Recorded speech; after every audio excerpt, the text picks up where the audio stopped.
Hey everybody, welcome to the I Am a Woman podcast. I'm your host, Jennifer Strickland, and I'm super excited to have you joining me today for this really special episode. I'm going to be talking about my new book, I Am a Woman, Taking Back Our Name, which is coming out in June of 2024. It's definitely been a labor of love, and I thought I would take this episode to tell you the story of how this book came about, why I wrote it, and how it changed me really as a person. Honestly, it did. So, I Am a Woman comes from a series of poetry, actually, I wrote back in 2017 at the time of the women's marches. I've talked about these before on the show, but if you don't remember, the women's marches were when millions of women swarmed the Capitol and actually had sister marches all over the world.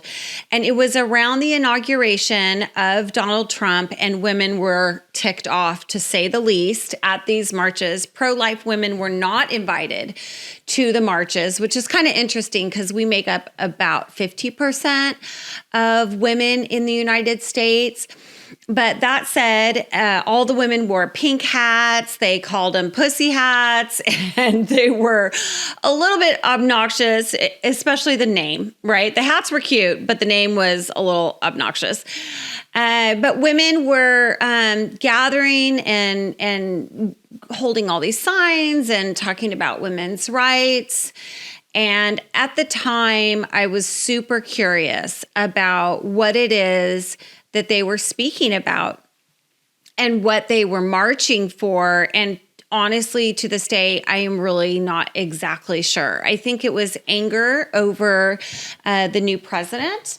We had Madonna talking about blowing up the White House, and we had Ashley Judd, who recited a poem called I Am a Nasty Woman, which was written by a 19-year-old girl.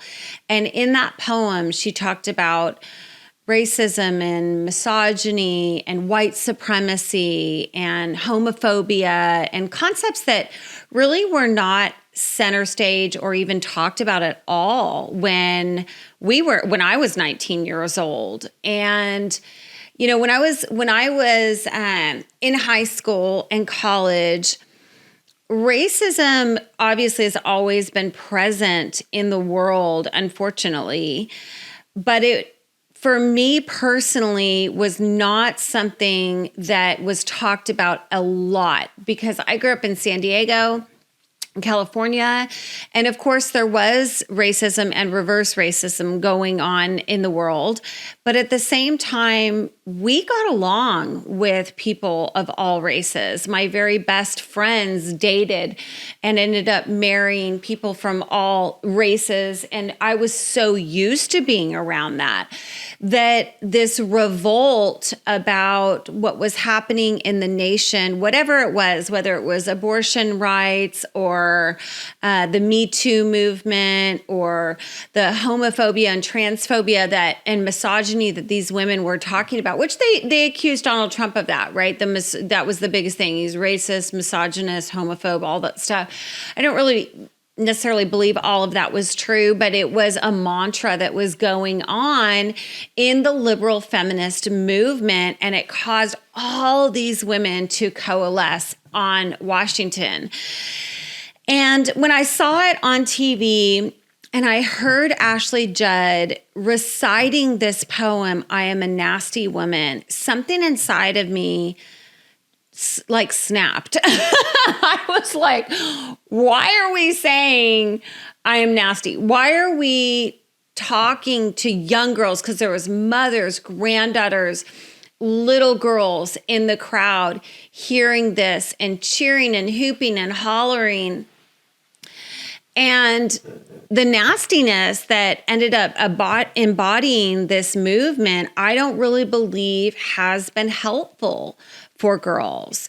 When you look at the women's liberation movement, you see a movement, the sexual revolution, right? This goes all the way back to the 70s and even prior, when women began revolting really from traditional roles of marriage and motherhood in the family, and birth control became a thing. That's a huge thing that led to the women's lib movement and the sexual liberation movement was the issues of birth control, which if you'd never heard my series I did on the history of feminism, Feminism 101, you definitely should listen to that series just to understand where all of this sort of came from. But the bottom line is women exited the home, and the feminist movement really encouraged that. They really encouraged women to rebel against men, smash the patriarchy.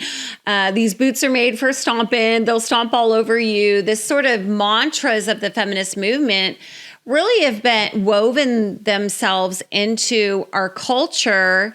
And it's really to women's detriment, in my opinion, because these kinds of mantras, sex work is work, for example, is a huge feminist mantra.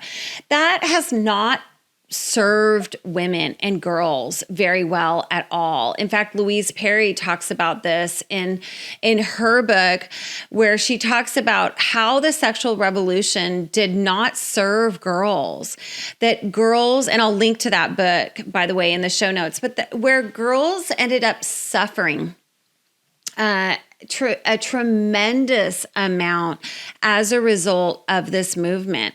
Hookup culture became a thing, pornography basically exploded, and abortions exploded, as well as divorce and broken homes. And while I'm a working woman and I absolutely support women who work outside the home is really the primary place where, as Debbie Titus always said, human hearts are formed.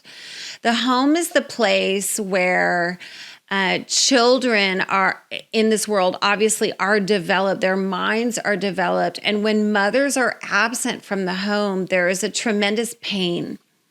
And I experienced that myself firsthand, working with incarcerated women and having the opportunity with Prison Fellowship to go in and speak to women in prison, and hearing the stories of how the impact of their absence really affected their families in such a painful way. Because, in Hebrew, this is something I discovered in writing the book, which is why I often bring up the Hebrew language, because I did such a deep study of the word woman and the word mother and female and male in the original languages of the Bible. But in Hebrew, the word mother means glue. It means glue. That is actually the meaning of the Hebrew word for mother. And so what happens when mothers direct their primary energies outside of the home is the family falls apart. The glue is no longer there. In Hebrew thought, the woman is the light of the home. She is the life giver and the light bearer, okay? That is why in Jewish culture, the Jewish mother is always the one who has the privilege and the responsibility to light the Shabbat candle in the home. And if the mother is not present to light the Sabbath candle, the Shabbat candle, then the daughter is the one to do it. Because the woman is considered a spiritual guide, a spiritual light, and really the heart and light of the home. And so all that to say, the feminist movement, especially the liberal feminist movement, has had a lot of fallout for women. Women leaving the home and directing their primary energy outside of the home has proved to be not life-giving for families and for marriages and for children. And when I use the word life-giving, that comes from, again, my Hebrew study of the word woman. We know that Eve, the first woman's name, means life, right? That's the mantra of the I Am a Woman podcast, is that I'm a woman and my name means life. Eve was called the mother of all living. And the words that God uses to describe the first woman really tell us her definition.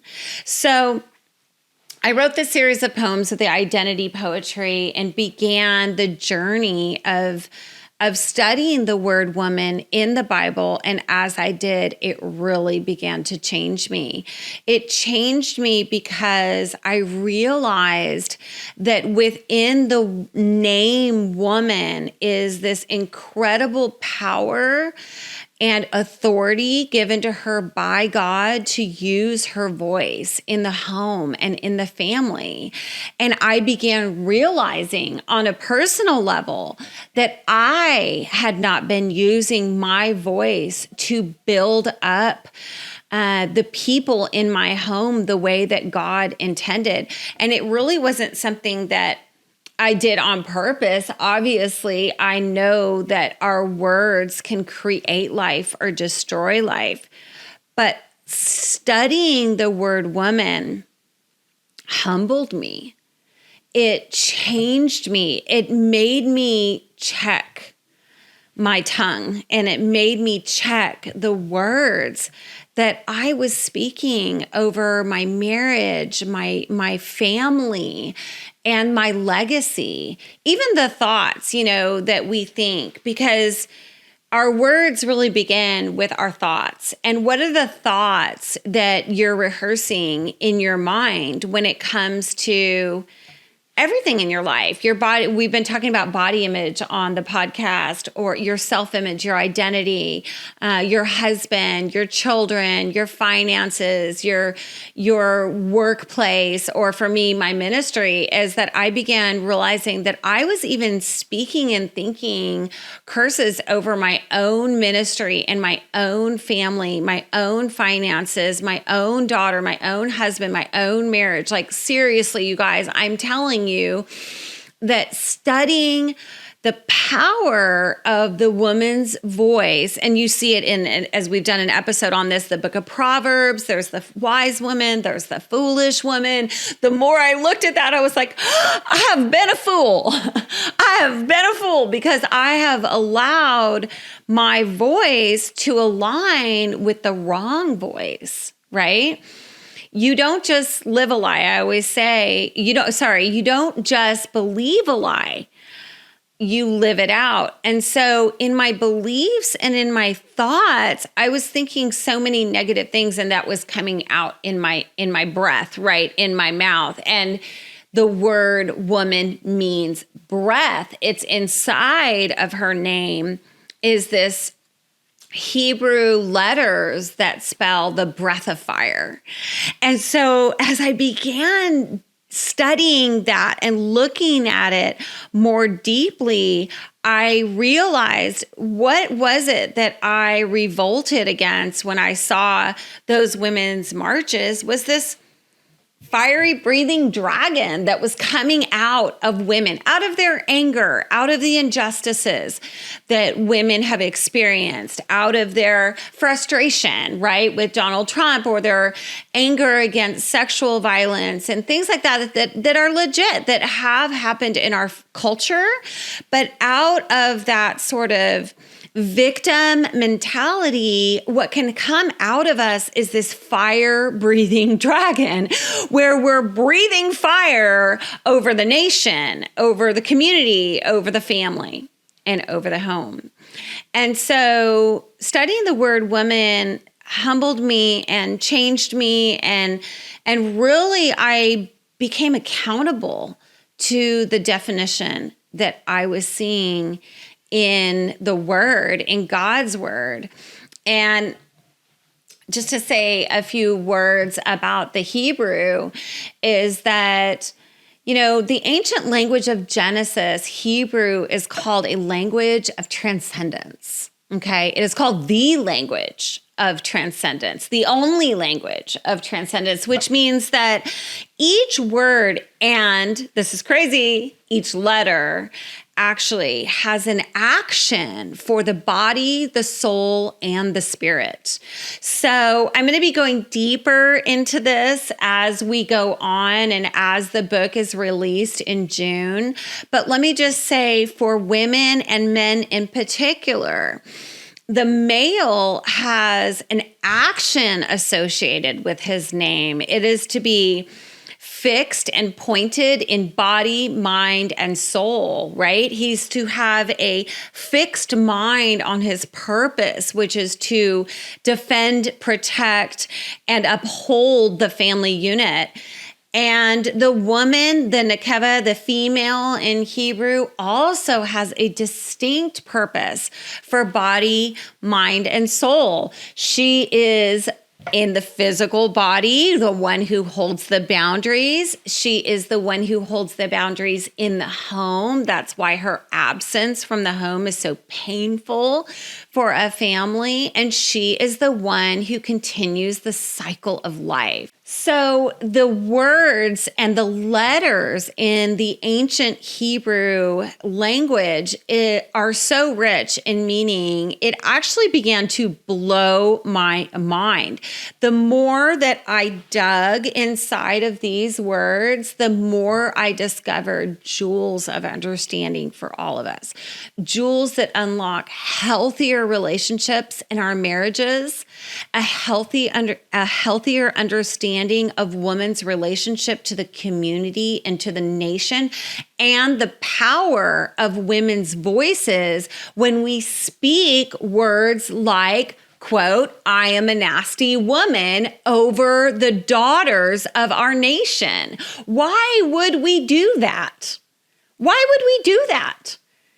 Now you think, well, this was back in 2017. That was the big mantra, "I'm a nasty woman." Well, here we are 7 years later. And 7 years later, my book is coming out, and it is my affront on that movement with the truth of God's word. And what we're seeing now is so many Christian women are rising up and taking back our name. And how are they doing that? They are using their voice to speak life and to speak truth over the children and the daughters of our nation. And what is that truth?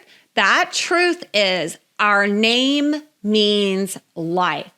That to be a woman, to be a female is a gift and a privilege, an honor and a responsibility. But what we see is that woman was created not to compete with man, not to demean him, not to rebel against him, but to complement him and be his companion, especially in his darkest hour.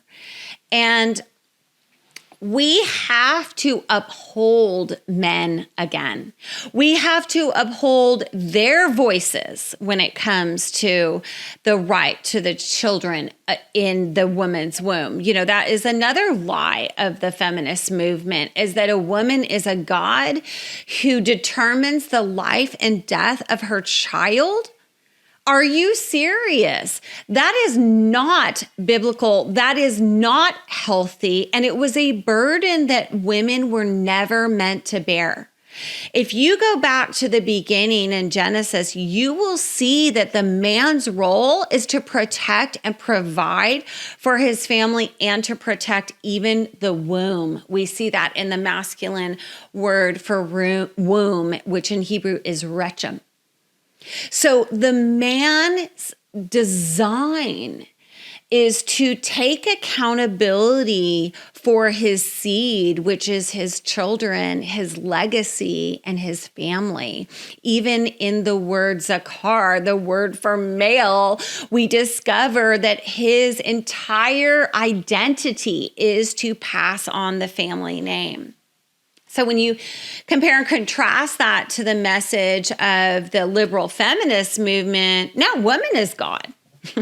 It's her responsibility to decide if children live or die, children in the womb. It is her responsibility. All of that responsibility for the child is placed squarely on the woman's shoulders. This is not God's design. It's not God's design. He designed male and female in unity to take responsibility for the human family. She is the giver of life. He is the protector of life. She is the carrier of life. He upholds her and protects and provides for her as she carries that life. He doesn't squelch her voice, but she uses her voice to uphold and to uplift the male. All of this is in my new book, I Am a Woman, Taking Back Our Name, coming out with Skyhorse Publishing on June 11th, 2024. Do me a favor and mark your calendars for that day. June 11th, 2024, the book is coming out. And I am like nervous and scared as a cat, but so excited. Okay, but let me tell you a few things about this book. Number one, people are going to accuse me of being some kind of homophobe or transphobe for writing a book about the definition of the word woman. But that's not going to fly because number one, that's not who I am. Okay, so it's just going to bounce right off of me. It's not who I am. I have so much love in my heart for people who are part of the Pride movement. You literally have no idea how much I love and pray for and truly actually respect people who are part of that movement. Okay, so let me get that out of the way first. Number two, this book was birthed before the Pride flag was hanging in front of the White House. It was 2017 when the seeds of this book were planted in my heart. And I knew then that I was about to take a journey on what it really means to be not only a woman, but a wife, a mother, a sister, and a friend, right? And the voice of the bride. I'm giving you some clues on the chapter titles in the book. It was a personal journey for me when gender dysphoria began to sweep our nation just a few years ago, following the dictionaries changing the definition of the words man and woman and male and female. And pronouns becoming a huge emphasis in college campuses and even elementary schools all over our nation, where people were focused on pronouns, which are the most meaningless part of speech in the English language. They don't tell us really anything about who you are. I always say, and I say in the book, that tell me your verbs and that'll tell me something about you. Tell me what you do. Do you dance? Do you sing? Do you act? Do you help? Do you serve? Are you a producer? Are you a writer? Are you a mother? Are you a sister? Are you a friend? That tells me so much more about who you are. But I digress. The pronoun issue became huge. It became illegal in Canada to not use someone's preferred pronouns, even if it was your own daughter or son.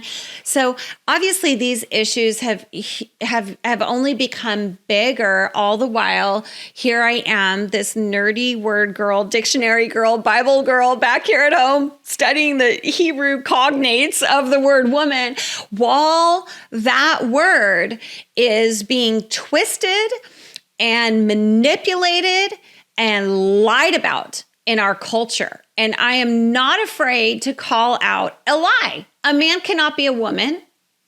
A man cannot be a woman. A male cannot be female. Male to female transitioning is impossible. I don't care how great of a surgeon you are. You're not the creator of the universe who created us male and female. And I don't think it's unloving to say so, as J.K. Rowling says, right? J.K. Rowling says, look, I know and love trans people, But much of my life has been shaped by being female and by refusing to use concrete definitions to define who we are as women, as female. It actually demeans the experience of girls and women who have been hurt for being female. That's one of the arguments that I make in the book, is that when you have a ministry like mine, okay, just wanting to give some perspective of where I'm coming from here. When you have a ministry like mine, where I have witnessed to hundreds, if not thousands, of women in prison, 90% or higher experience domestic violence, sexual abuse, abortions, PTSD, mental illness, and trauma is so high among these women.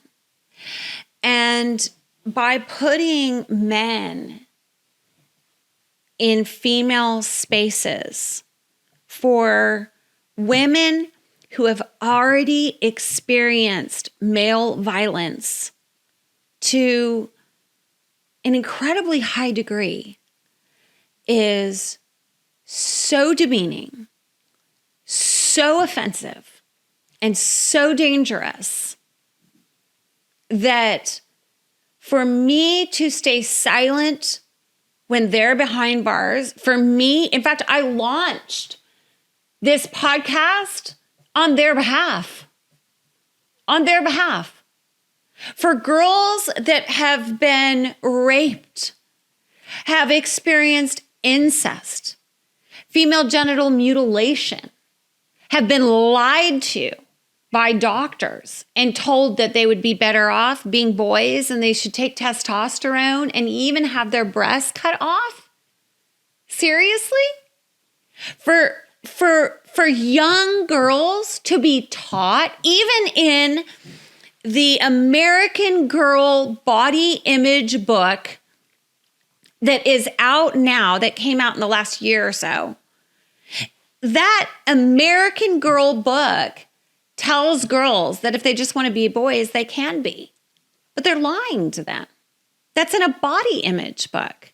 So for me, as someone who has developed resources for women and girls for almost 20 years on the issues of identity, sexual wellness, body image, self-image, worth, and value, I'm not willing to stand back and watch no one define the word woman. You know, there's a saying that what God creates, God names. God created woman. God created man. God created male and female in his image and likeness. He created them. Image is a masculine word. Likeness is a feminine word. It doesn't mean that we all wear pink or want to put on lashes or do our hair or wear makeup or prefer to dig in the dirt. It has nothing to do with it. What this is about is the holiness of our bodies and the holiness of our children. For the church to be silent when it is a time to speak on issues of gender is unhealthy. And you want to know how it's unhealthy? It's unhealthy because it's rooted in the need for popularity, the need to be liked, the need for approval, the need for followers or people to attend our church. I don't want to offend anybody. Well, Genesis 1:27 says he created us male and female. That was just the beginning. All the way from Genesis to Revelation, we see that Jesus was fully male and his bride is fully feminine, female, the bride and the groom of the Song of Solomon. From Genesis to Revelation, we see the power and the beauty of the reconciliation of the sexes. And that's what this book is actually really about. People will accuse that it has to do with homosexuality, or it has to do with, transgender people. No, people are all the same at the end of the day. People are in need of a savior. This is about the gospel of Jesus Christ, who is coming back as a king for his bride. Those are gendered terms that are beautiful and laced with love and belonging and acceptance. And they're sacred. The word woman is sacred. The online dictionary can change, and it will continue to change, and it can lie. And it's lying right now about what it is to be male and female, man and woman. It will soon lie about what it means to be father and mother and sister and brother. But God's word is solid. Jesus said, heaven and earth will pass away, but my words will never pass away. He created us in his image and in his likeness. And to teach children otherwise is to lead them like a sheep to the slaughter. To lie to children about gender and sexuality and tell them that what is not good is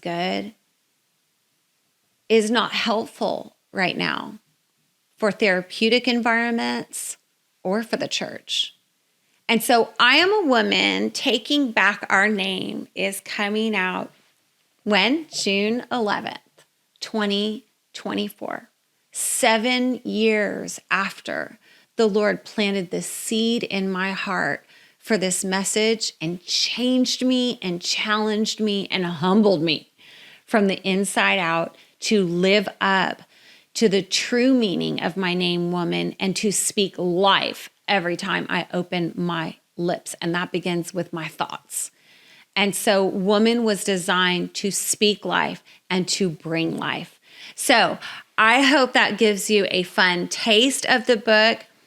Do me a favor.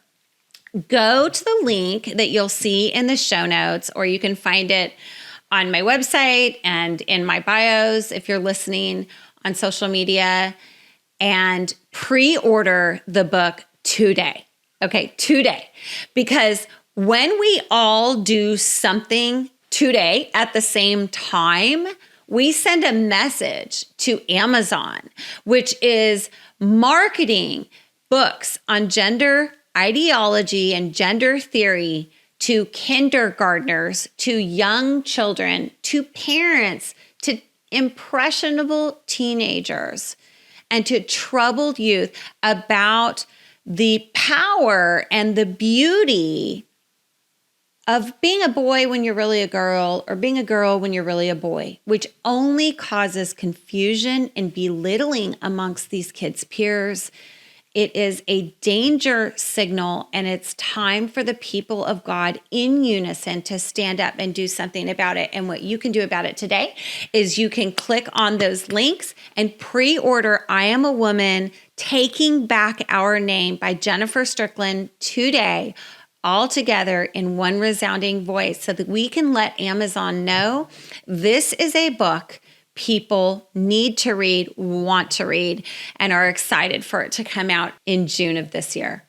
I love you guys. I am so grateful to have you along for this journey. You guys go out there and have a great day. Pre-order the book, and remember, I am a woman and my name means life.